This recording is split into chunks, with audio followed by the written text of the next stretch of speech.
Hi there, heavy greetings and a warm welcome to the final big November edition of Europe's heaviest rock show. Tonight we've come out to beautiful Portugal to hook up with Brazilian metalers Sepultura on their sold-out European tour. I'm going to be talking to the guys about their highly acclaimed album Chaos AD, plus we're going to be taking a look back at some of the reports that MTV has filmed on the band over the past 4 years. You should also watch out for new videos from Life of Agony and Crowbar, and our Sepultura competition winner Philip Benbow from Wolverhampton in the UK, who'll be partying with the band a little bit later on tonight. So we've had Studio Chaos, we've had Castle Chaos, now it's time for Concert Chaos as the Headbangers Ball celebrates the year of Chaos AD with Sepultura. Yes, indeed, it's time to brace yourself for 2.5 hours of Sepultura chaos on this special edition of Headbangers Ball, coming to you from Portugal. And first up tonight, I'm joined by Andreas and Igor. So how are you guys doing? Great, just feeling good. Good. And I guess you must feel very at home here in Portugal as well. You've got lots of friends, you've got a really good fan club. Yeah, it's very easy because of the language, and Brazil and Portugal, there's a lot in common, because a lot of magazines, Brazilian magazines came here, and like soap operas and etc. So it's very cool to be here. So Igor, I'll ask you, we've heard fantastic things about the European tour. How's it been going for you?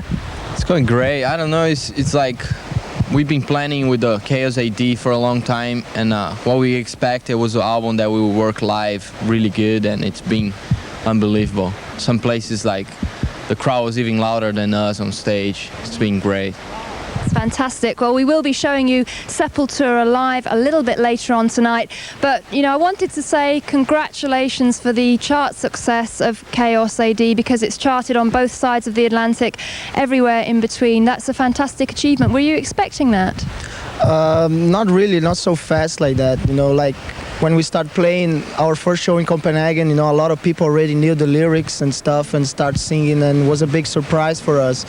And even in America and every country in Europe, we have like top 40, at least, and make us really happy, because we were really confident on the album when we recorded and stuff, but you never know, how's the reaction is gonna be, so we were really happy, Excellent. Well, these guys are going to be with us for the whole edition of Headbangers Ball, which gives us plenty of time to talk in depth about the past, the present and the future of Sepultura. And right now I do want to kind of turn the clock back a little bit, because your first international album in 1989, Beneath the Remains, is now regarded somewhat as a classic album, even though it was recorded in very primitive conditions. For Chaos AD, of course, you worked with a world-renowned producer, fantastic studio. I was wondering, how do you feel about Beneath the Remains and that very exciting period of your lives? It was very important, Beneath the Remains, because it was the first time you really work in a good studio. It was in Brazil, but it was really good studio, for Brazilians, And first time we worked with Scott Burns, we learned a lot on that album. And, not only Beneath the Remains, but every album since Bestial Devastation was really a step forward in our career. And a lot of people ask if you like to change something in the past and stuff, but we won't, we don't want to record or re-record anything. Every album was really important since the beginning. And Beneath the Remains was a step, the biggest step I think we ever made, because we have the chance to tour outside Brazil and release worldwide, and it's great. I think it was the most important album, if you've seen that point of view. Have you actually had a chance to stop and think how things have changed for the band over the last 4 years? Kind of. Sometimes we look at each other and we kind of like get really surprised by things. We kind of like don't plan too much what's going on, like with Sepultura for tomorrow. It's kind of like things happen and we're like always really surprised, and we're like, whoa. That's something that it's good for us. It keeps us like in a base level. We don't like drink too much, Not expecting too much, just go with the flow. Okay. Well, you mentioned there that Beneath the Remains marked your debut European tour, and of course there was a particularly memorable gig at the Marquee Club in London, and I was lucky enough to be there and to be the first European TV journalist to interview Sepultura. That was a great honour for me. What are your memories of that very memorable night? Just to see the line outside Marquee, you know, with a lot of Sepultura t-shirts, and you know, we opened for Sodom, and at the time Sodom was not really strong in England and stuff. They were really strong in Germany, you know, and when we came at Marquee, most of the crowd was Sepultura fans and stuff. So we just came at the stage and just, you know, it was a blast. You know, it was really great. You know, just to see all the people, you know, English crowd, you know, first time in London and all that stuff. So it's amazing. It was a fantastic night, and MTV was there to record what has now become a kind of classic report for us. You know, the breakthrough album Beneath the Remains. We're going to show you that report from 1989, the Marquee Club, and I think it tells three very important things about Sepultura. First of all, the raw aggression that really made Beneath the Remains stand apart from the rest of the albums at the time. Secondly, it gives a good insight into the band's Brazilian roots.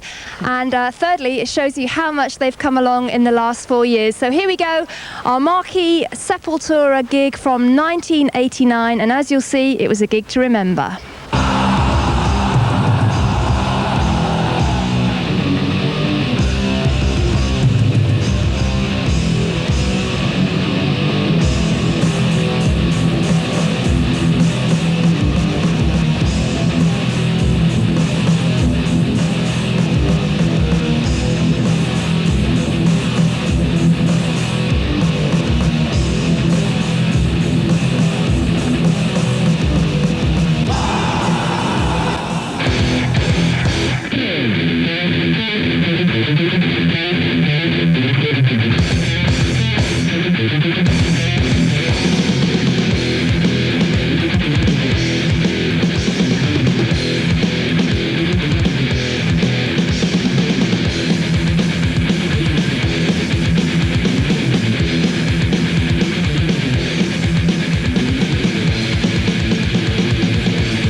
The band was formed in 1984 in Belo Horizonte, which is a small city in Brazil.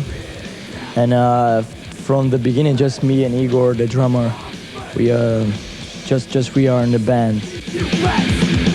The violence of the country, aggression, we feel that really strong in our life, and then that's the kind of music we like to play, more violent music. We just trying to get a long hair and trying to play guitar, and no studio, no work, you know, and police, society, society. They think you are animal. They just don't want you to be a part of their lives. So this makes us really strong to play this kind of music. It starts when we record our first EP. It's called Bestial Devastation, and then we start to send to magazines and to people from outside Brazil. They start to send us stuff back, like tape traders and these kind of people, and fanzine, small fanzine underground. So this start to spread the word of Sepultura outside Brazil. That was the real beginning. I don't like to say that the people just go to see Sepultura because we are from Brazil and they like just because this. I like to make the people like us because our music, and then because we are from Brazil. You know, I don't like to just make success because we are from Brazil. This is not good. they say that they want to make a deal or something, and then I have the chance to fly to New York. I have a free ticket. I came and I give them the album, I talk with them a little bit. Then Borivoy, which is our manager, he also helped us a lot since the beginning. And he was talking with Monte Connor, with the people from Roadrunner, and they give a lot of support to put Sepultura on Roadrunner. Just finally now we got Beneath the Remains. We came Scott Burns, it's an American producer from Florida. He came to Brazil, and it was really good to work with him. He really knows what we need to do, like guitar sound, the drums, everything. He knows everything from the studio. So it was the best. The album sounds perfect.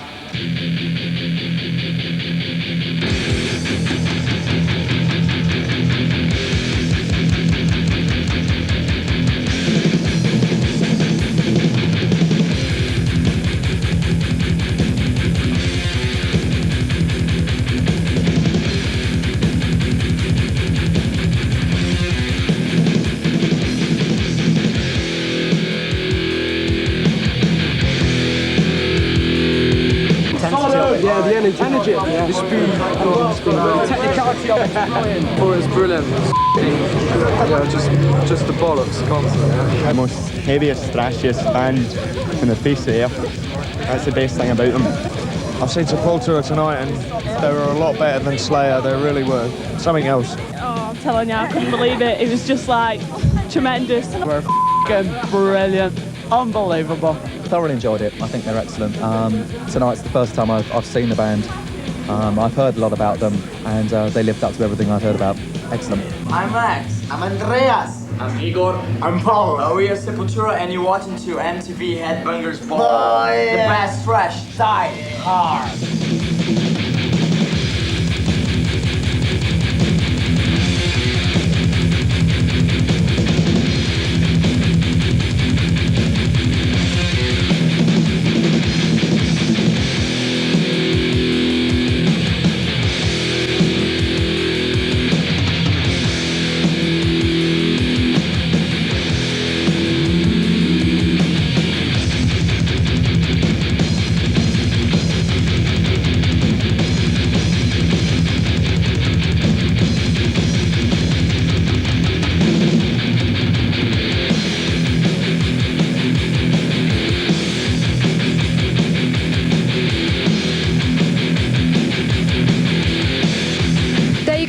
Sepultura taking the Marquee Club in London by storm in 1989, and a lot of raw aggression going on there, a lot of anger. And for the new album Chaos AD, I was wondering, it seems to me that you're still very angry, but it's a lot more focused. Yeah, it's more objective, you know, in the music and lyric point of view. You know, the chance to tour everywhere in the world, like different places, worse and better than Brazil. So you compare a lot Brazil with other places, and on Chaos AD we're not talking only about Brazil, but in a worldwide general situation. And you know, we try to try different instruments, you know, to like acoustic on Chaos AD, you know, doesn't have to be fast, you know, the whole album to be aggressive or something like that. That's why we just have Biotech It's Godzilla, the fastest song on the album, and the other one is still very angry, very aggressive, but in a different way, you know, more focused, more straight ahead. I don't know, it's hard to explain. Just if you listen and if you go to a show live, you know, kids relate very, you know, more with that kind of situation, or more easier, you know, not only so fast, you know. And Igor, I was wondering, obviously doing all that touring all over the world broadened your horizons, as Andreas just said. Did you also kind of take off on that live energy that you'd got from constant touring and kind of take that momentum into the studio for Chaos AD? Yeah, especially with Andy Wallace. He was like, when he came to do the pre-production in Phoenix, that's what the first thing that he let us know is that he wanted to get the band live in studio, try to capture as much live atmosphere to the album. And we brought everything that we were practicing with, like crashed cymbals and everything, didn't change nothing. Brought all to the studio, Max's smashed guitars and everything. So that's what we used to record the album. So from that start, we knew that he was gonna, go for like the live sounding of Sepultura. And we end up like kept a lot of like the line stuff that we just started. We thought that we're gonna like overdub later. We kept that, and so that was like, it was great later that we could, have like kind of like a feeling that we were playing like right by when you listen to it. You have the band playing right there. It's not like a studio thing with all the technology and all that stuff.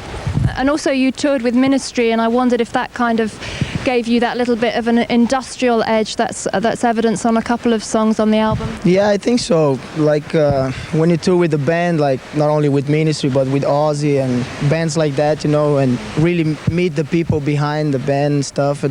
That influence is even more stronger than you listen to the music and stuff. Just the way they see music and they play live and stuff.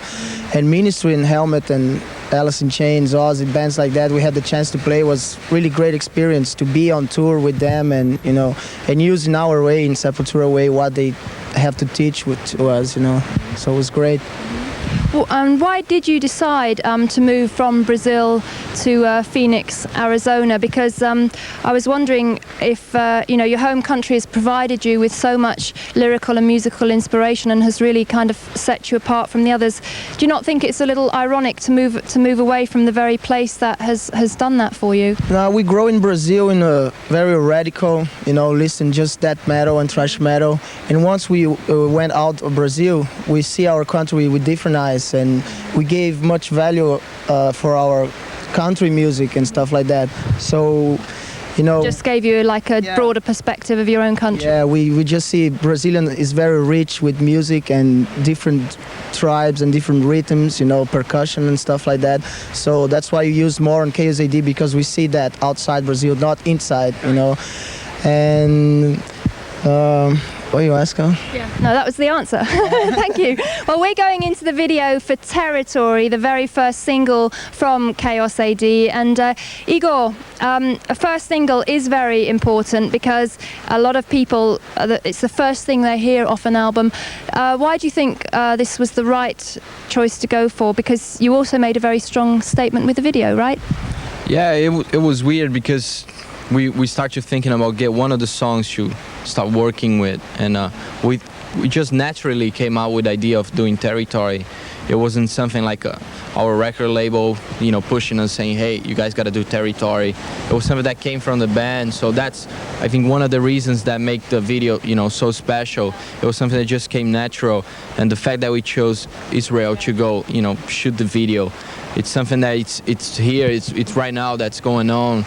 But it could be anywhere else, all the, the war, people fighting over territory, but it just also brings a little more of reality into our, the meaning of our music.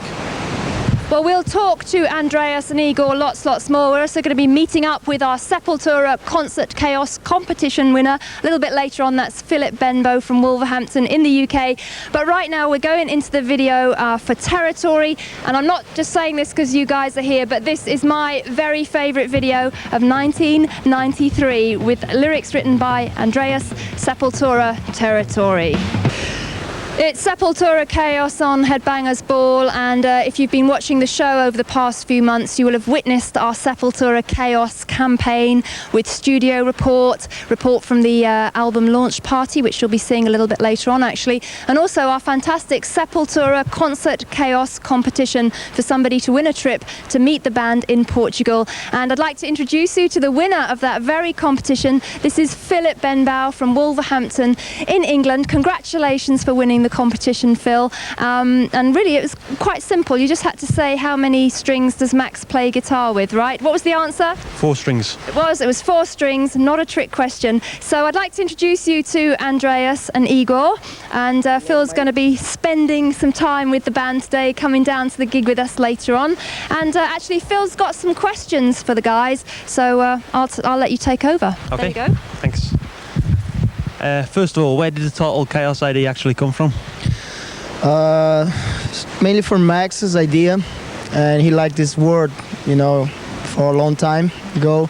and fits perfect with the album because every song is very different from each other and relate some kind of chaos since Christ was born, chaos anno domini, and fits very well. You know, every song is very different, so give us a concept, you know, of chaos, collect chaos, you know.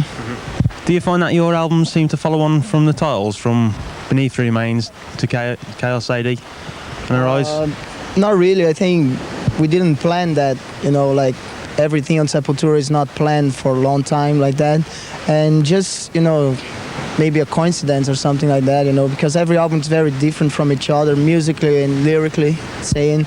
And Chaos AD, I think, is the most Sepultura album we ever did, more experimental and stuff, and doesn't have nothing to do with Arise, because when we start writing the songs, we totally completely forgot about our old stuff and tried new stuff, you know, since the beginning. So it was more separate between the albums. How do you find the crowds react in different countries? I don't know, I think pretty much our Sepultura fans everywhere, they kind of like think the same. That's like a positive thing, but at the same time, some places that we go, they go more crazy in the shows. Some places we feel kind of like they're kind of like spoiled, you know.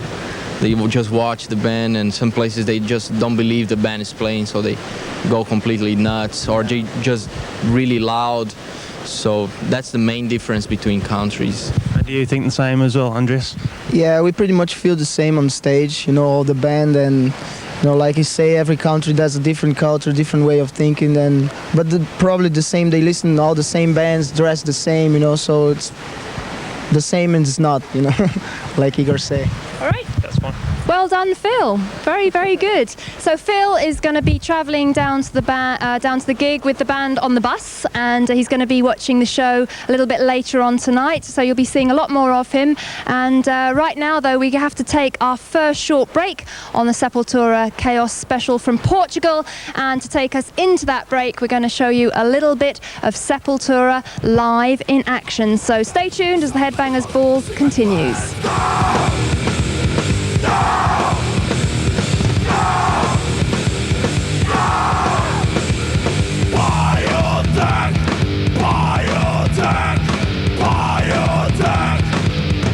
Say what?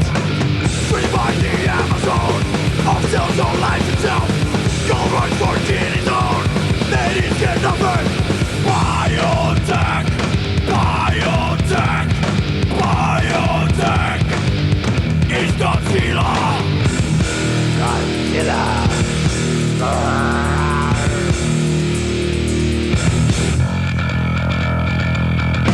Mutations cooking lab. Automatic experiments, including medicine, new terms and accidents, like Kumato, words fall from unit down, air melts your face, they look to it all around.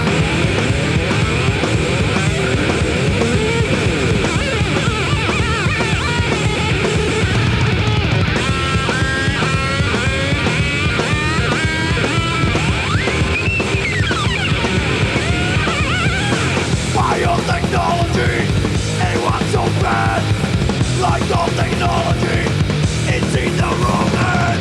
Control corporations, don't even them. When lots of people die from what they make.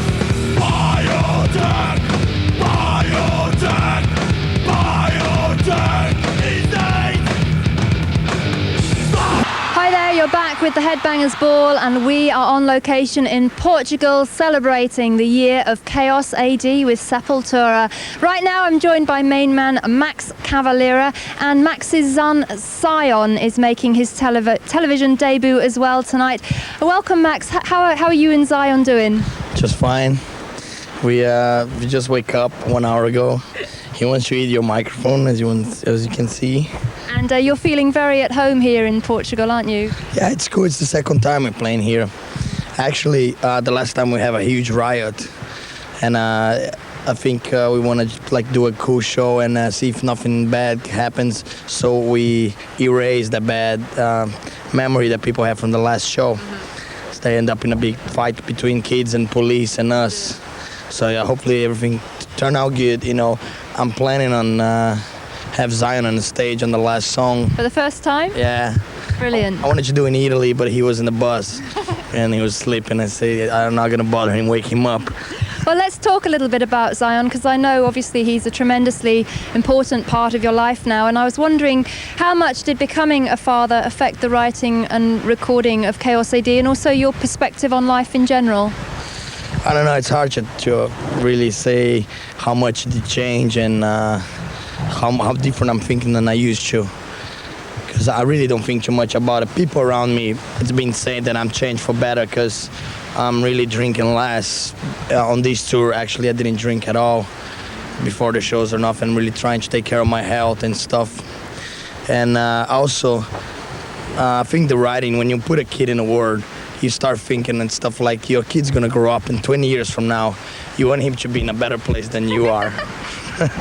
Exactly. I mean, I was wondering, you know, Zion travels with you nearly everywhere. How do you, bless you, how do you feel that you can combine being a good father and also obviously being in a very busy touring band?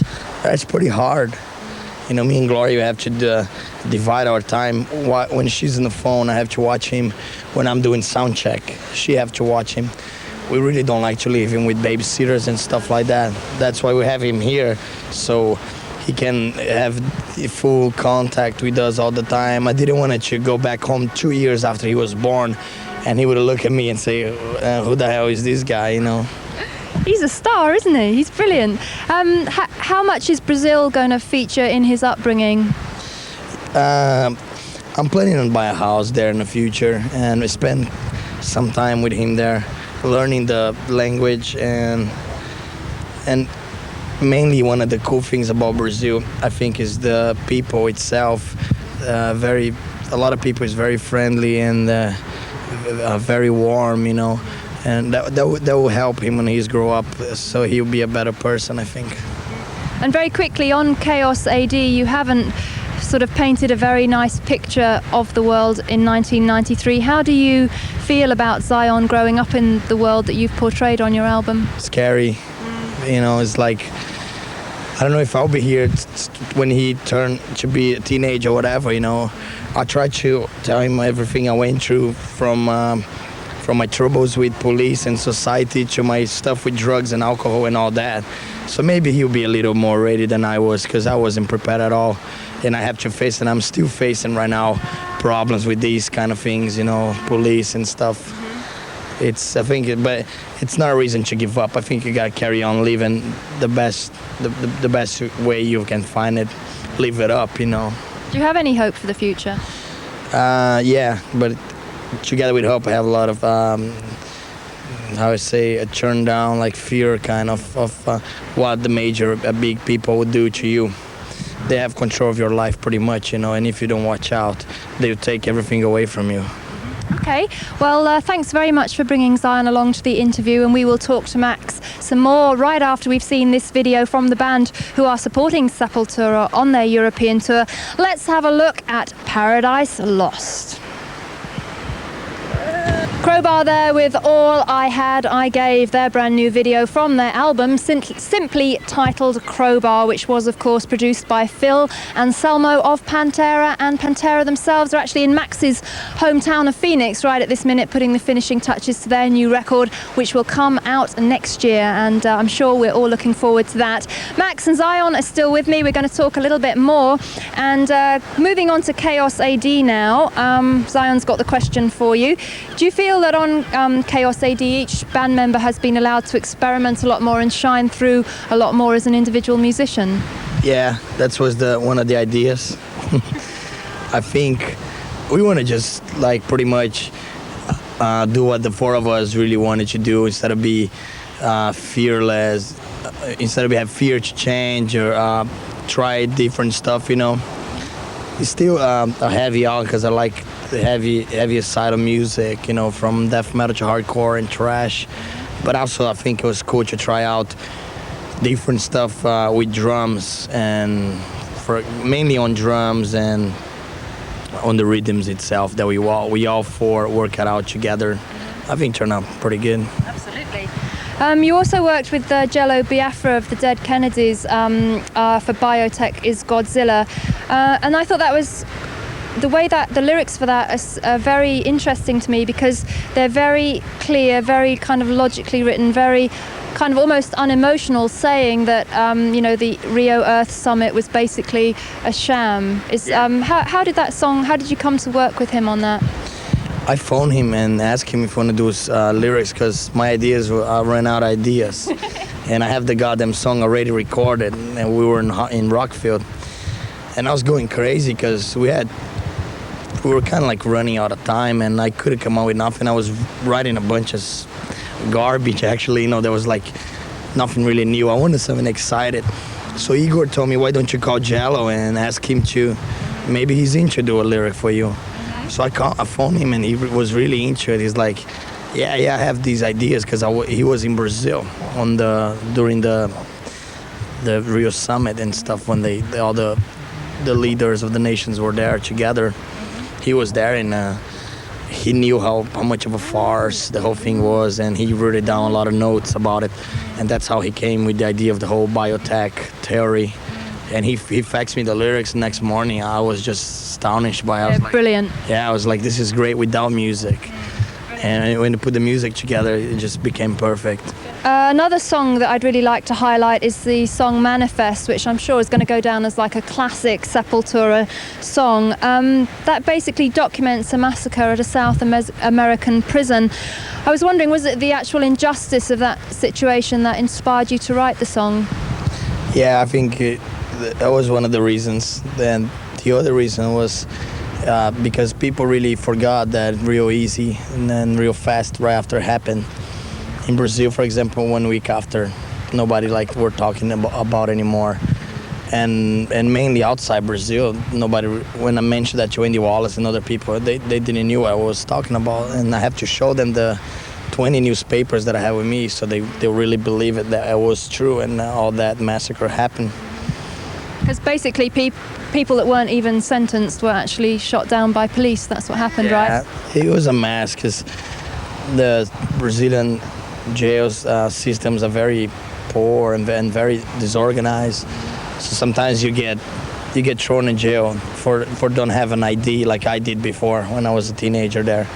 And on this case, some people were thrown there in jail for a night, and they end up killed together with the people that were there for a life sentence.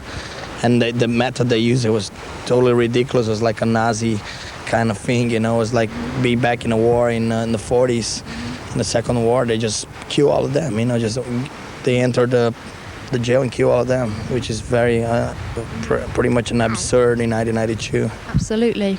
Okay, well, we've got to go into another short break on the Headbangers Ball Sepultura Special from Portugal, but stay tuned, because we'll be talking to Max some more right after these messages, and actually I'm going to have a little chat with him about his side project Nail Bomb, so stay tuned to find out more as the Headbangers Ball Sepultura Special continues. That was Fudge Tunnel getting us back into the Headbangers Ball Sepultura Special, and there is actually a very strong connection between various members and the band of that band, and also Sepultura. And actually Alex Newport from Fudge Tunnel is actually more than a good friend. He's now a member of your kind of extended family, isn't he? Yeah. He also had a little bit of input on Chaos AD. Could you tell us about that? He just helped me out with the guitar stuff. I always have a little problem finding the right guitar sound, or the right guitar sound that I want. And having him there as a friend was cool, because he actually just went in we grabbed the Marshalls and the guitars, and for 2 hours we just try all kinds of different sounds. Experiment. Yeah, and it was like Roadrunner in the end. Actually, Monty put out his name on the back cover as a feedback advisor. Yes. I saw that. Which he likes it, so it's all right. And also, you've got this side project going with Alex called Nail Bomb. Now, is that just for fun? Is that serious? Tell us a little bit about it. Nothing I do is serious. No, actually, it's a little more spontaneous than Sepultura, because it was just a thing that I did in Phoenix with him in a month. We wrote the whole stuff in the nanny's bedroom in our house, and we just took a bunch of riffs and ideas and lyrics that me and Alex have in common. We both like the same bands pretty much, and we hate the same bands. I don't want to mention the bands here, but we have this thing in common, so we decided to write an album because we have so much stuff in common. But it's an old thing, actually. I've been doing projects since '87, but I never recorded one on vinyl. I always did on tapes. I had a project with the guys from RDP before, with the guys, one guy from the band The Mist in Brazil, all Brazilian projects, like real noisy, hardcore stuff. Okay, well, thanks very much for talking to us, Max. We have to let Max and Zion go now because we're going to be travelling down to the gig very shortly. And next up, we're going to go into a new video from Cathedral. These guys have been a little bit low profile since the release of their album, The Ethereal Mirror, but they have actually been on tour in America, and they're coming back over to Europe for selected festivals around Christmas. So we're going to go into Cathedral now. This is Midnight Mountain. You are tuned to the Headbangers Ball Sepultura Special, coming to you from beautiful Portugal. We are bringing you all the action from Sepultura's absolutely sold out European tour. And actually, little fact for you, as we speak, Sepultura's album Chaos AD is currently residing at number 8 in the charts in Portugal, having reached a high of number 6. And actually, also Sepultura have a very active fan club in Portugal, and the address you can see on your screen right now if you'd like to join. So we're going to talk a little bit more to Andreas on the end there, Igor, and our Sepultura Concert Chaos competition winner, Phil, from UK in England. How are you enjoying your trip so far, Phil? It's great, first class. Yeah. Has it lived up to your expectations? Very much so. Well, I better quickly ask you, I know you are a big Sepultura fan, and of course we really wanted somebody to win who is a big fan of the band. How do you feel about the Sepultura Chaos AD album? It's a big stage forward, really, from high-speed thrash to really good heavy music. Like, should be a good reaction for the crowd, see how they react to it live. And have you seen them play live before? I've seen them about 5 times now. Good, so you're going to be right in there tonight. We maybe catch Phil stage diving? Maybe. Well, let's bring the guys back in, because we're going to give Phil the chance to ask a couple more questions, which is great to hear it from a true fan's point of view. So I'll hand over to you, Phil. What would you like to ask the guys? On this album, you've done a cover for the first time. Why did you do a New Model Army cover? Actually, we did 5 covers different from hardcore, from Brazilian bands. And at the end, we just felt that the New Model Army one, it could fit the album. It was really different from the other covers that we did before. So it was just something that kind of like we didn't plan again. It just happened. Why change your high-speed reputations to a more steady, aggressive type of sound? Should we ask Andreas that one? Did you hear that, Andreas? Why have you changed your high-speed reputation for a more kind of sturdy kind of sound? I don't know. Like I said, Beneath the Remains of Rise was totally different, and we didn't completely forget about these albums. And we like to do something different all the time, and we felt that way to do a more groovy or whatever you want to call it,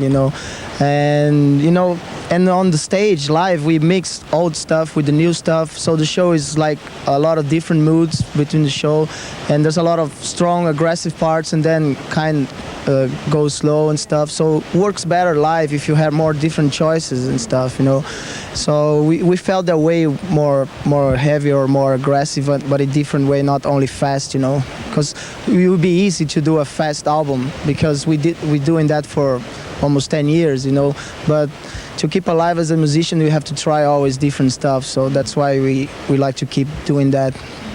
Okay, there are your answers, Phil. So what's your favourite track on the record? Probably Nomad.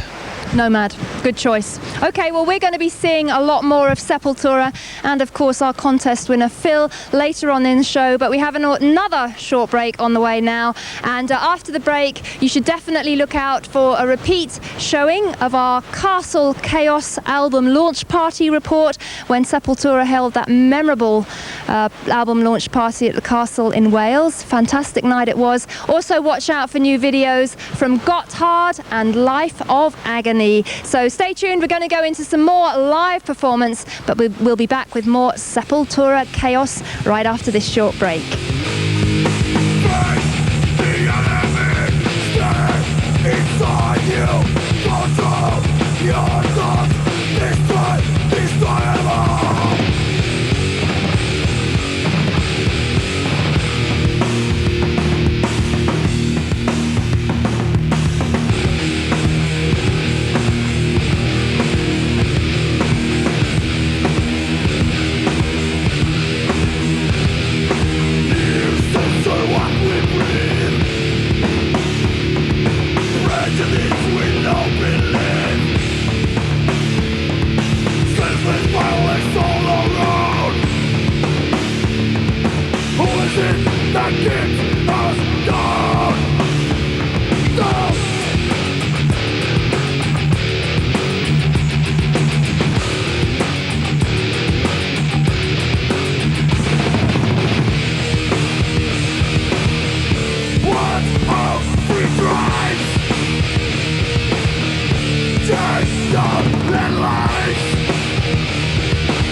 Welcome back to the Headbangers Ball, coming to you from Portugal. It's our Sepultura Concert Chaos Special, and I'm sure Phil will agree with me, but the chaos is really hotting up right now, isn't it? We've just come through a whole barricade of fans just outside the hotel there. So we're going to go down to the gig now, aren't we, Phil? And I know you're looking forward to that. And Phil's actually going to travel on the bus with the band down to the show, and I'm going to get on the bus too, and I'm going to talk to the guys about actually the acoustic ballad KO Vas, which is a big change for Sepultura. What do you think of that song, Phil?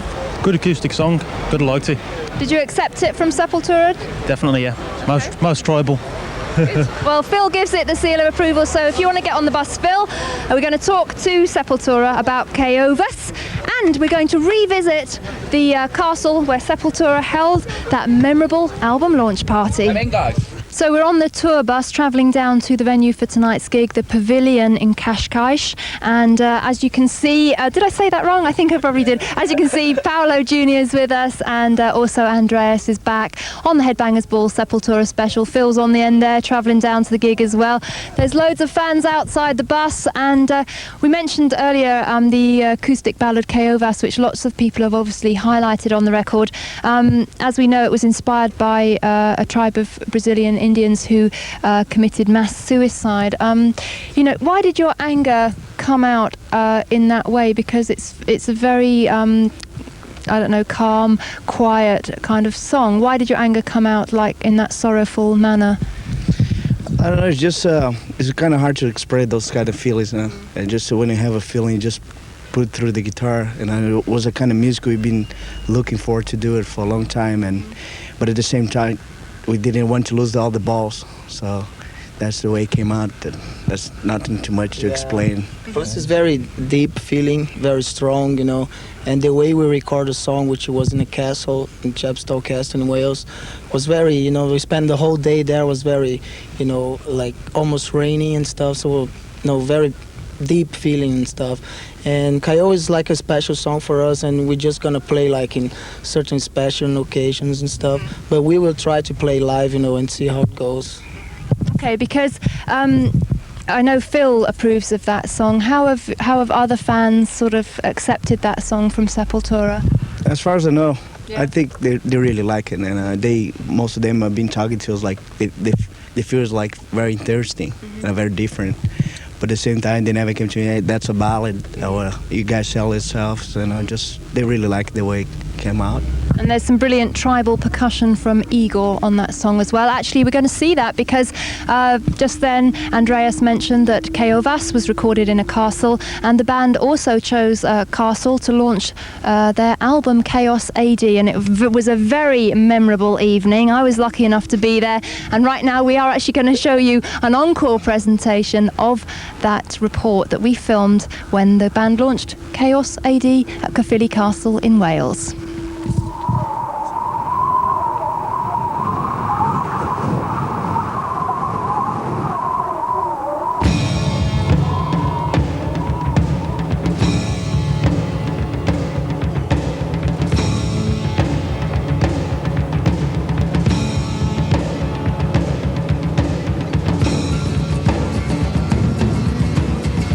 My favorite album ever that we ever did, you know, and was done faster than Arise, but the final result, I think it's more satisfying and it's more together, it's more different. This is the first Brazilian heavy metal group to achieve some success abroad. This is quite nice. We had before bossa nova, samba, lambada, but this is the really first rock group. When they started to have the idea to do this party, and we thought about to bring something about Brazil, and I was like, this guy has to be over here or it's not gonna happen, because we have at least to be something about Brazil. It's not just the whale thing, and it's not the England thing, and not the record label. We gotta have some Brazilian culture going on. We gotta show more about Brazil, just let the people know about a little bit more about Brazil.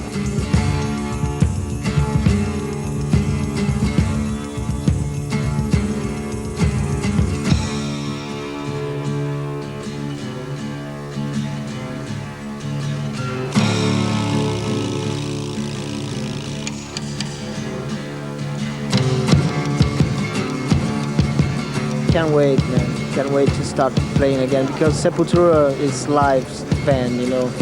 All this thing is just because of live, you know. That's our concern to record the album, was really live stuff, and I can't wait to go on stage and improve all the song we record and really give more, and with the crowd together, and really improve a lot the song and really put the song live in the people's hearts and stuff, you know. So we're looking forward to start playing really soon.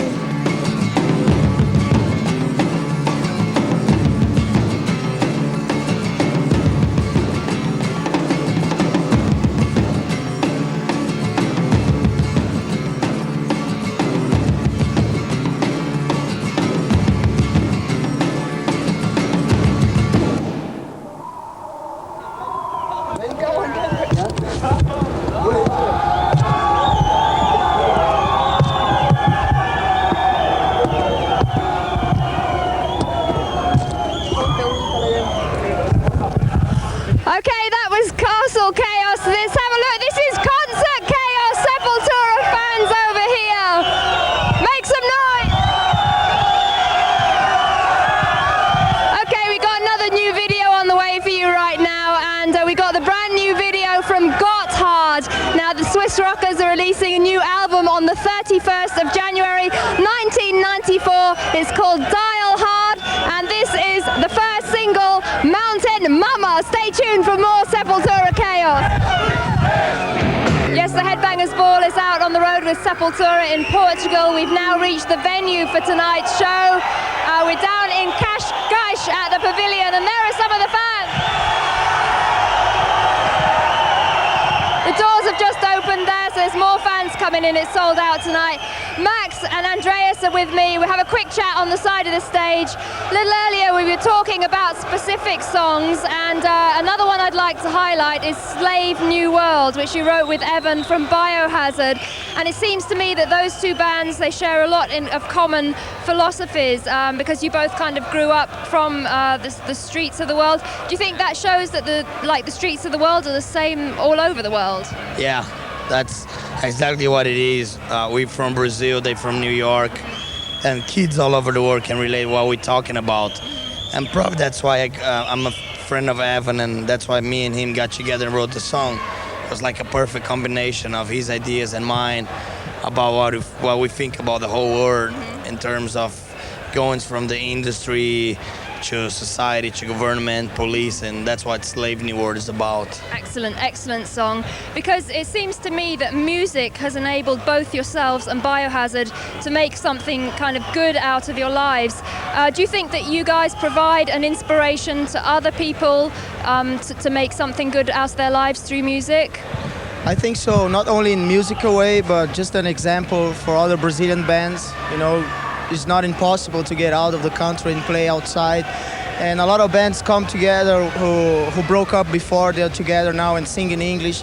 So they see a lot of stuff going on for Brazil, not only Brazil, but every country. You know, you go to America, to Germany, everywhere there's a lot of garage bands who doesn't have a chance, you know, to play and stuff. A lot of good stuff too, you know.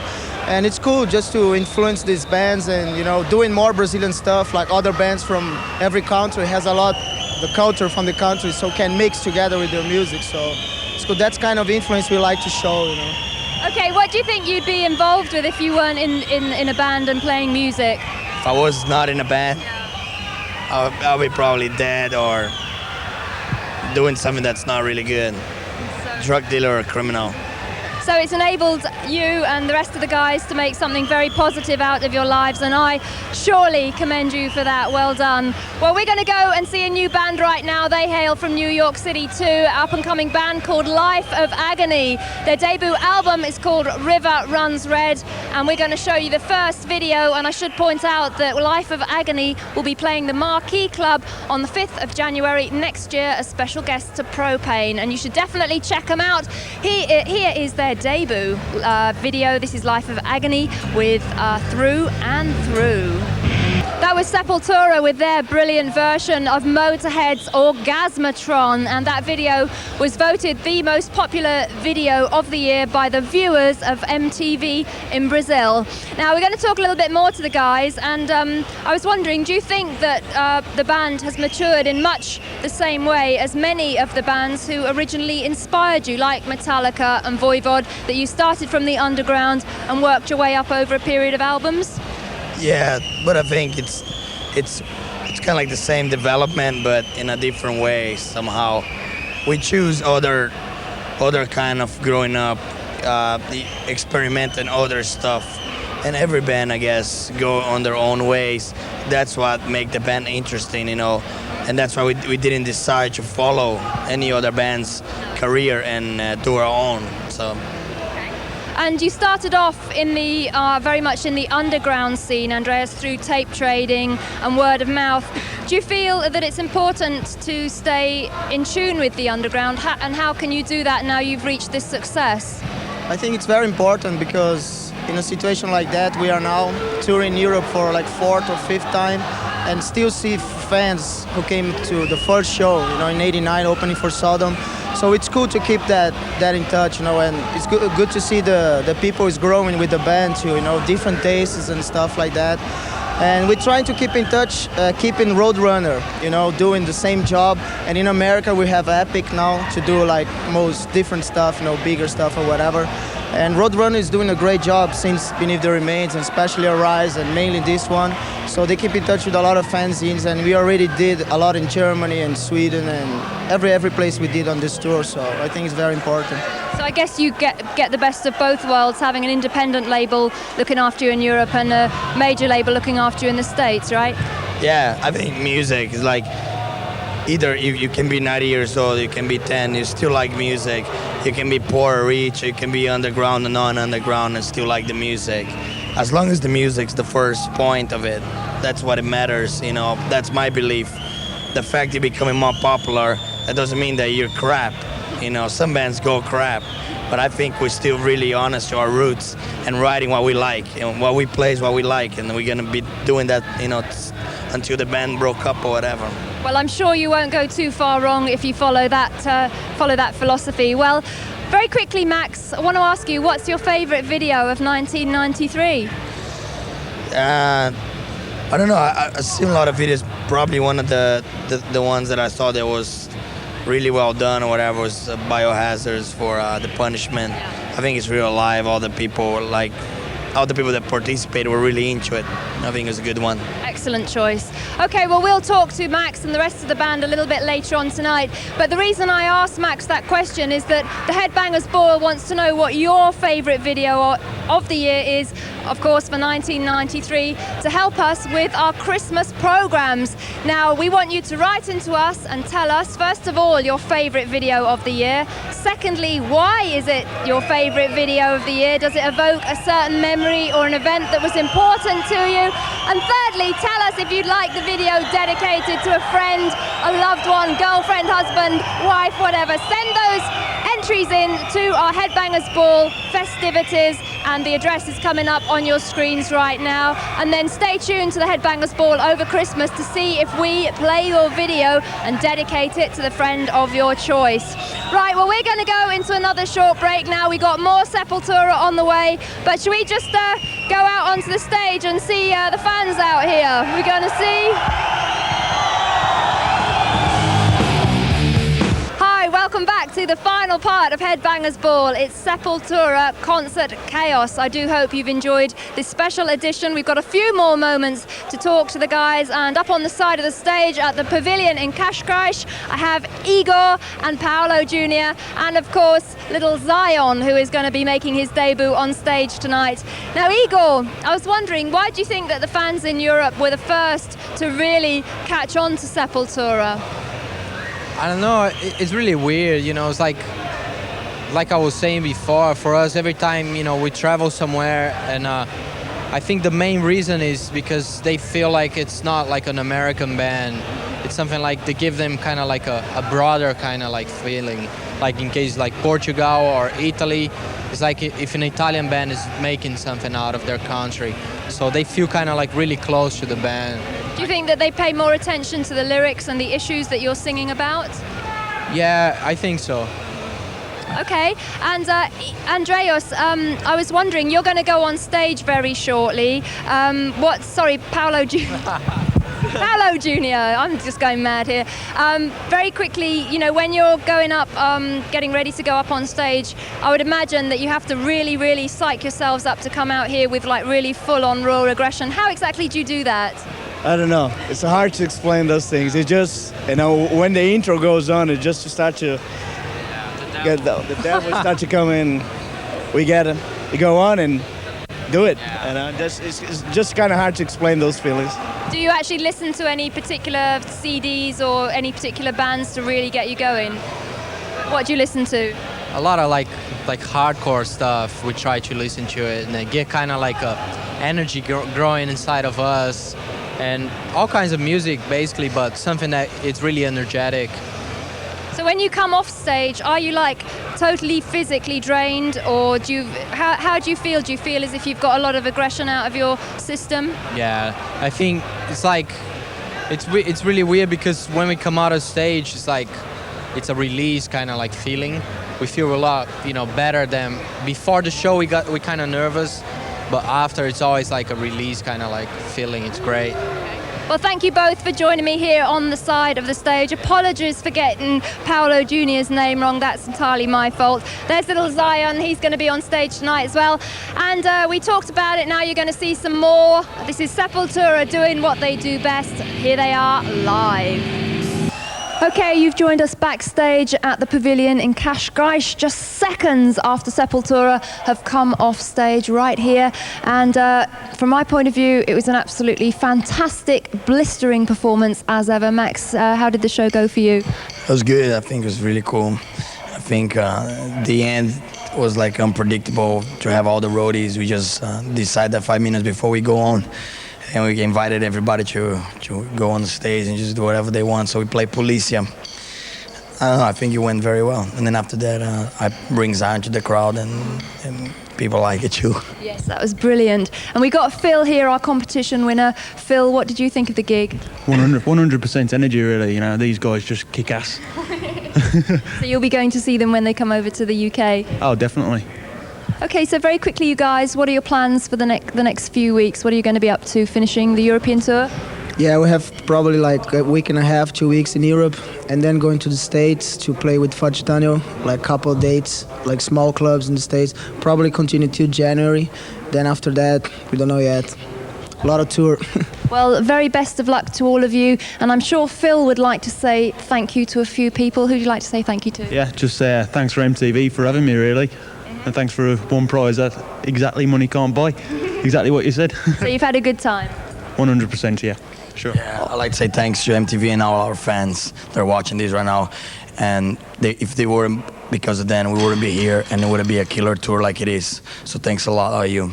Okay, well, I'd like to say thank you, a very, very big thank you to Sepultura for inviting us down to the show in Portugal and spending a lot of time with us today. They've been really brilliant, and you know, I really do thank you. I'd also like to thank Marcus Erisman from Roadrunner Records and Sepultura's manager Gloria Cavalera for helping us and sorting out everything for us here today. And we're just about signing off here from Portugal. In the coming weeks, you can expect to see a tour report with Type O Negative, and also one with the Almighty from the UK. Plus, of course, we want you to get your Christmas video requests coming in. So thank you to everybody. Good luck for the rest of the tour. See ya. We see you. We're saying good night from Portugal, and I'll see you next week. You'll see these guys on tour.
Nobody's seen this for 100 years.